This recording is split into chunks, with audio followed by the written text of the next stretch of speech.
Iya, Assalamualaikum warahmatullahi wabarakatuh. Jadi di sini kami akan mempresentasikan hasil eh, tugas analisis perancangan perangkat lunak yang sudah kami buat. Jadi di sini kami membuat sistem informasi puskesmas dengan nama tim, Donatim atau Digital Onotim. Sebelumnya perkenalkan nama saya Naufal Anas S. Abyu dengan NIM 210018465. Saya Dolasi Rezeki dengan NIM 2100018430. Oke, jadi yang pertama adalah proses bisnis. Nah, jadi di sini kami sudah merencanakan pada sebelum-sebelumnya proses bisnisnya kurang lebih seperti ini. Jadi pasien nantinya akan lapor penyakit dan nanti akan mendaftar untuk berobat ke dokter. Nah, nantinya akan dilayani oleh resepsionis. Nah, setelah itu menerima permintaan dari pasien, lalu membuat jadwal. Setelah membuat jadwal, lalu mendapat jadwal. Setelah itu memberi resep dari dokter. Maksud saya mendapat resep dari dokter. Nah, setelah itu, resepsionis akan menerima permintaan resep dari obat, lalu memberi obat ke pasien, dan pasien akan menerima obat tersebut.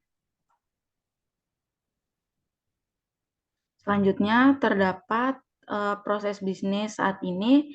Yang pertama, pasien akan mengambil nomor antrian pendaftaran yang menuju ke administrasi. Setelah itu, pasien mendapatkan nomor antrian, mendaftarkan ke tujuan poli yang diinginkan dan mendapatkan nomor antrian poli.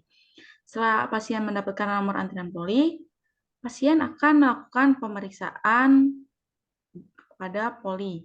Setelah itu, setelah selesai melakukan pemeriksaan, pasien akan mendapatkan resep obat.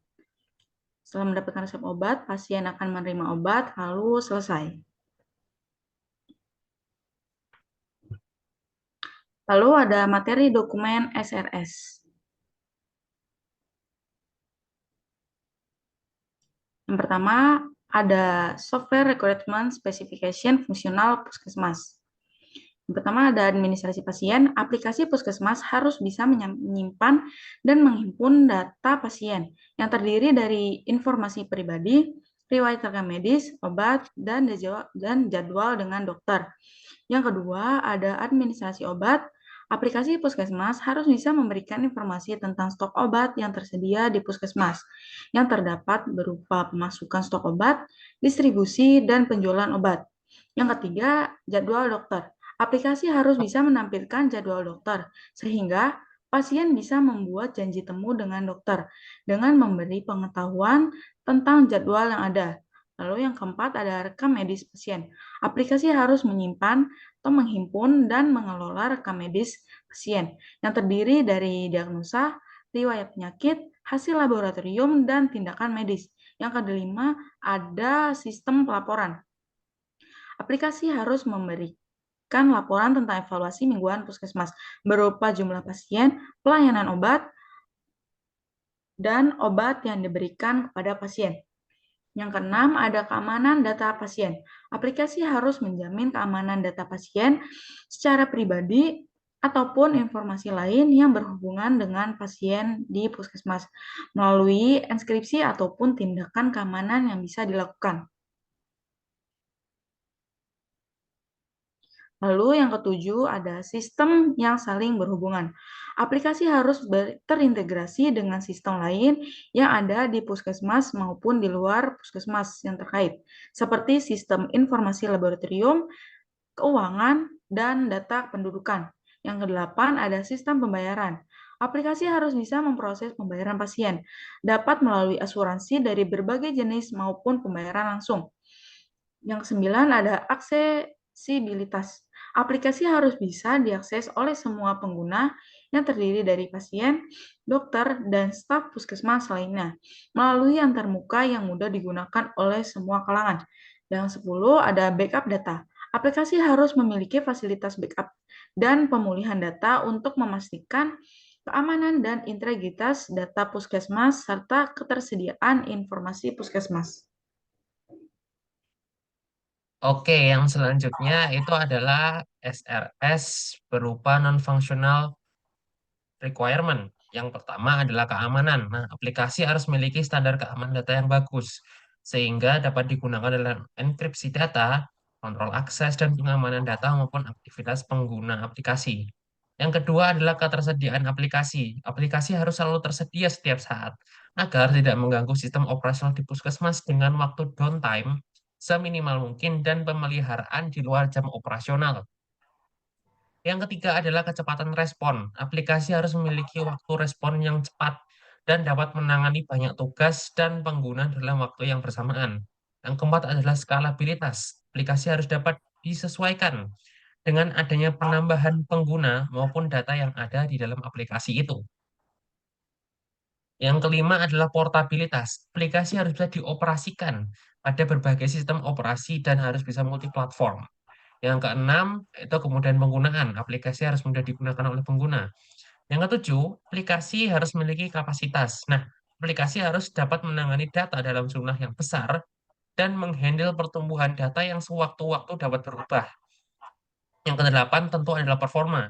Aplikasi harus dapat menangani beban kerja dalam intensitas yang tinggi dan menjaga performa aplikasi yang baik kan pada saat aplikasi sedang banyak digunakan. Yang ketiga adalah use case. Nah, di sini kami sudah membuat use case yang kurang lebih di antara yang terdiri dari login, pendaftaran, daftar pasien poli, pemeriksaan, resep obat, pembayaran, ambil obat, tawaran obat, dan logout. Nah, jadi di sini pasien nantinya akan login, lalu melakukan pendaftaran. Nah, pendaftarannya ini nanti akan dilakukan sesuai poli-poli yang ada, yang kami sediakan. Selanjutnya, setelah menunggu nomor antrian pemeriksaan, nantinya pasien akan melakukan sesi pemeriksaan, lalu mendapatkan resep obat, lalu melakukan pembayaran terlebih dahulu sebelum bisa mengambil obat yang diberi tadi. Setelah itu pasien akan mendapatkan laporan obat. Nah, pada pro administrasi, tentu administrasi sangat berguna dalam menghimpun data-data pasien tersebut. Tentu nantinya akan kami tempatkan pada bagian pendaftaran. Selain itu juga pada bagian poli-poli yang ada. Nah, selain itu juga administrasi juga harus bisa menghimpun pembayaran dari pasien. Setelah itu administrasi juga dapat menghitung dan menghimpun data-data pasien setelah logout. Nah, pada bagian poli, aktor poli tentu aktor poli ini sangat berperan pada bagian pemeriksaan. Selain itu juga, Polri nantinya akan memberikan resep atau obat dan juga memberikan laporan obat kepada pasien. Lalu penjelasan tentang use case diagramnya, yang pertama ada login, pengguna dapat masuk ke dalam sistem untuk memulai kegiatan pemeriksaan.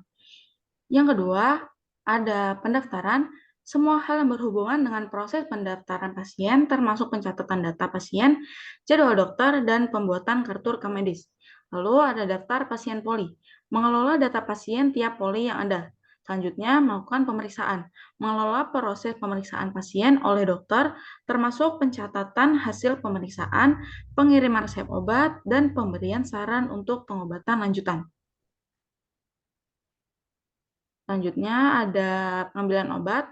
Setelah membayar, tentu pasien akan mengambil obat yang sudah diberikan.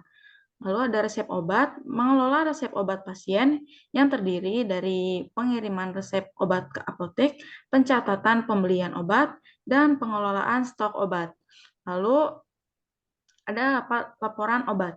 Laporan obat termasuk tata cara meminumnya. Selanjutnya yang terakhir ada pembayaran.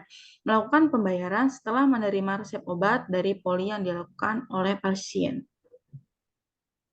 Oke, selanjutnya adalah diagram activity. Nah, ini adalah kurang lebih rancangan diagram activity yang sudah kami buat. Jadi seperti tadi terdiri dari tiga aktor. Yang pertama adalah pasien, administrasi, dan poli. Jadi yang pertama-tama, pasien akan melakukan login, lalu setelah itu mendaftar ke bagian administrasi. Nah, setelah itu administrasi akan mendaftarkan pasien sesuai poli. Setelah itu, pasien akan mendapatkan nomor urut dan menunggu sampai dipanggil urutannya. Setelah itu, pasien akan melakukan pemeriksaan ke bagian poli, yang mana nantinya bagian poli tersebut akan juga melakukan pemeriksaan dan memberikan resep obat. Setelah itu, pasien akan melakukan pembayaran yang mana nantinya akan diinput oleh bagian administrasi. Setelah pasien membayar, tentu nanti pasien dapat mengambil obat, yang tentu juga mungkin ada beberapa antrean. Setelah mengambil obat, nantinya pasien mendapatkan laporan obat dan pemeriksaan dari poli secara otomatis. pada tampilan aplikasi UI-nya tersebut, lalu setelah itu pasien dapat logout. Kurang lebih penjelasannya sudah seperti demikian. Mari langsung langsung saja ke rancangan UI. Lalu berikut merupakan rancangan user interface sesuai dengan diagram activity yang telah dibuat. Yang pertama, ada login. Pengguna akan memasukkan akun yang telah dibuat, lalu memunculkan homepage. Di dalam homepage terdapat profil pribadi yang terdapat nama dan foto profil, lalu terdapat jadwal pemeriksaan. Di sini belum terdapat jadwal pemeriksaan. Nanti kita akan melakukan pendaftaran pemeriksaan. Yang pertama, di dalam page ketiga terdapat 4 poli, yaitu ada poli anak, penyakit dalam, umum, dan gigi. Setelah memilih poli, pengguna akan memilih pembayaran yang akan digunakan. Yang pertama ada BPJS, yang kedua ada reguler, dan yang ketiga ada asuransi kesehatan. Setelah memilih poli dan pembayaran, pasien akan mendapatkan nomor antrian poli. Setelah mendapatkan nomor antrian poli, mendapatkan gilirannya untuk diperiksa. Setelah melakukan pemeriksaan, pasien akan mendapatkan hasil pemeriksaan, yaitu terdapat data pasien dan data hasil dari pemeriksaannya.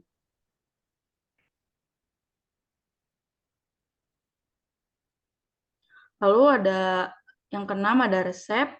Di sini terdapat resep obat yang diberikan oleh apotek, dan setelah mendapatkan resep obat, kita akan melakukan pembayaran terlebih dahulu.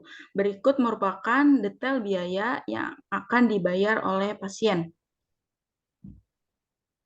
Oke, selanjutnya yaitu tentunya pasien akan mengantre terlebih dahulu sampai nanti dipanggilin nomor antrian tersebut. Berikut merupakan tampilan UI-nya, rancangannya. Nah, selanjutnya setelah mengambil obat, tentunya nanti pasien akan mendapatkan laporan obat, yang mana isinya berupa daftar obat dan panduan meminumnya. Setelah itu pasien dapat logout. Selanjutnya yaitu adalah kelas diagram. Nah, pada kelas diagram kali ini, kelas diagram terdiri dari kurang lebih sekitar 8 kelas, yang terdiri dari login, pendaftaran, daftar pasien poli, pemeriksaan, laporan obat, ambil obat, pembayaran, dan resep. Berikut penjelasannya. Oke, yang pertama adalah login. Nah, pada login nantinya akan munculkan beberapa fitur seperti email, password, dan nama pasien yang nantinya digunakan sebagai identitas pasien. Yang kedua adalah pendaftaran. Nah, dalam pendaftaran nantinya pasien juga akan menginputkan beberapa data yang saling terhubung seperti metode bayar yang nantinya dapat digunakan dalam pendaftaran untuk mendaftar ke poli yang dituju. Selanjutnya adalah daftar pasien poli. Nah, dalam kelas ini nantinya hanya akan menampilkan antrean pasien sesuai dengan poli yang dituju.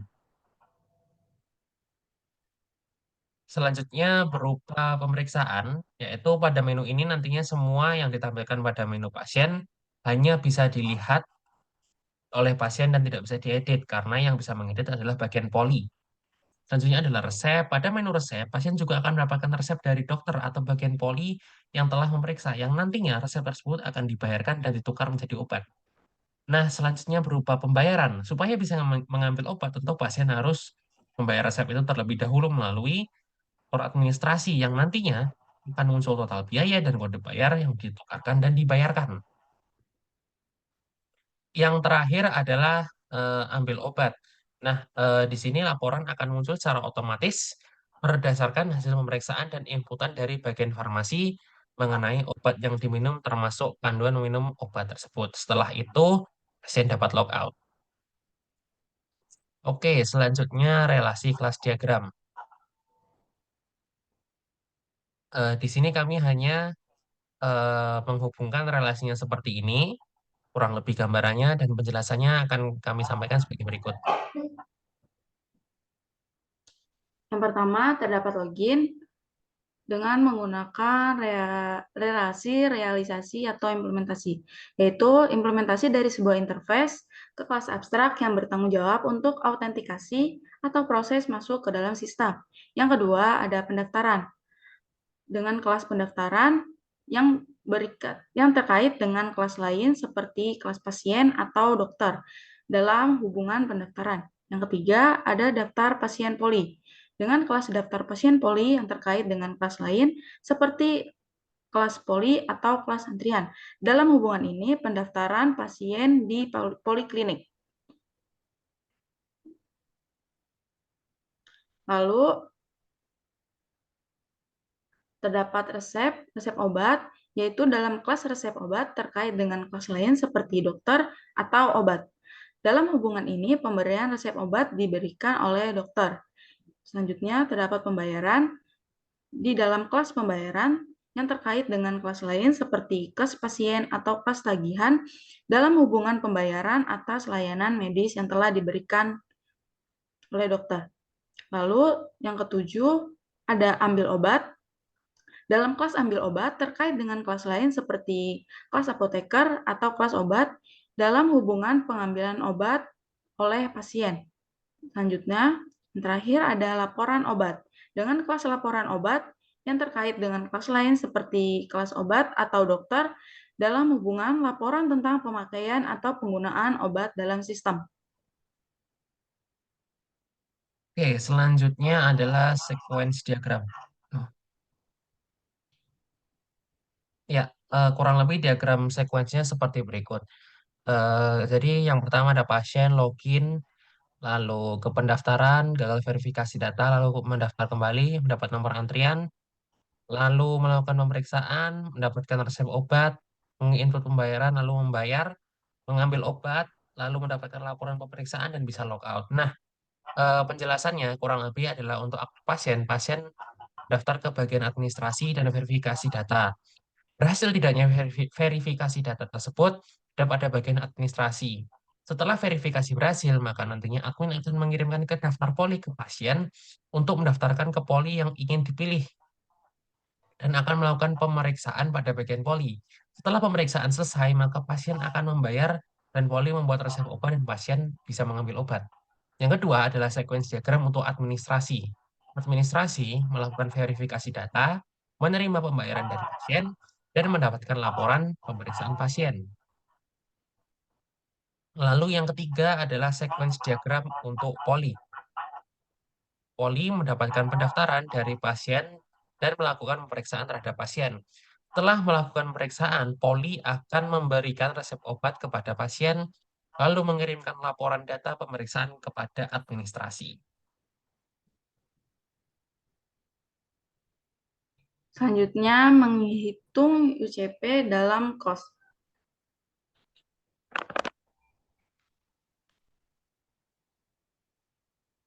Yang pertama, UCP dalam teknikal.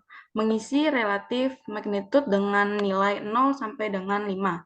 Yang pertama, kita isi 3, yang kedua 5, dan yang ketiga 4, selanjutnya 2, selanjutnya 2, dan installation-nya 2, usability-nya 4, cross platform support-nya 3, easy to change-nya 1, high concurrence-nya 3, custom security-nya 2, dependence-nya 3, dan user training-nya 2 dengan hasil 0,99.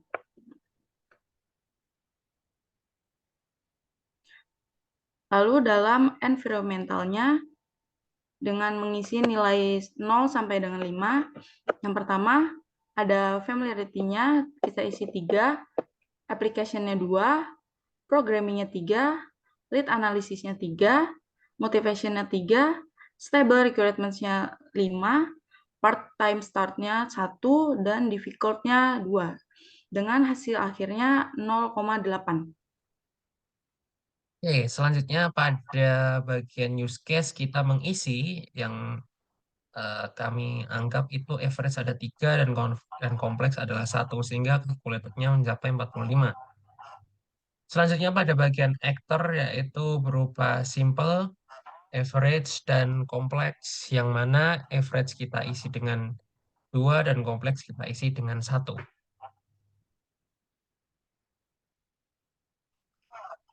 Nah, untuk selanjutnya yaitu ada final calculation atau hours of effort. Yang mana hours of effort per use case point sebanyak 10 dengan use case point 129. Maka kurang lebih kita akan menggunakan hours of effort sebanyak 1290 man hours. Oke, selanjutnya itu hasil dari prototype. Nah, sebenarnya hasil dari prototype ini adalah pengembangan dari rancangan UI yang sudah kita buat. Kurang lebih sebagai berikut, seperti ada login, daftar, lalu pilihan sesuai poli yang ada, dan juga memilih metode pembayaran yang ada.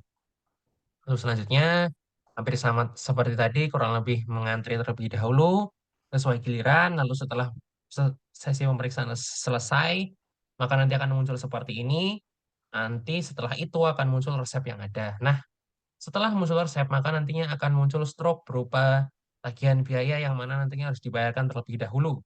Setelah dibayar, maka nantinya pasien akan mengantre untuk mengambil obat. Nah, ini kurang kurang lebih adalah laporan pemeriksaan setelah mengambil obat. Jadi, nanti akan muncul laporan pemeriksaan dan juga panduan meminum obatnya. Setelah pemeriksaan selesai, maka nantinya akan kembali ke home.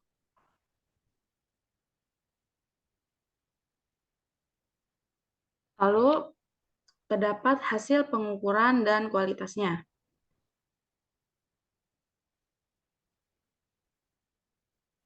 Yang pertama, menentukan apa yang akan dites di dalam pengukuran kualitas.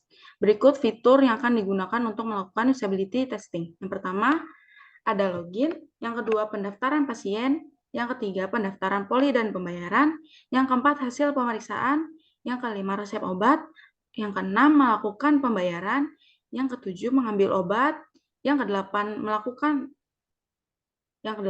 terdapat laporan obat, dan yang terakhir, logout.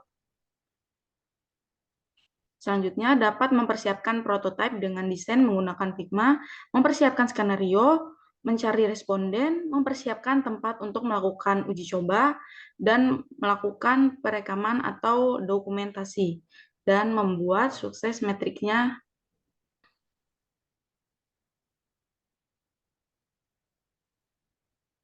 Berikut merupakan hasil perhitungan dari rate tingkat keberhasilan.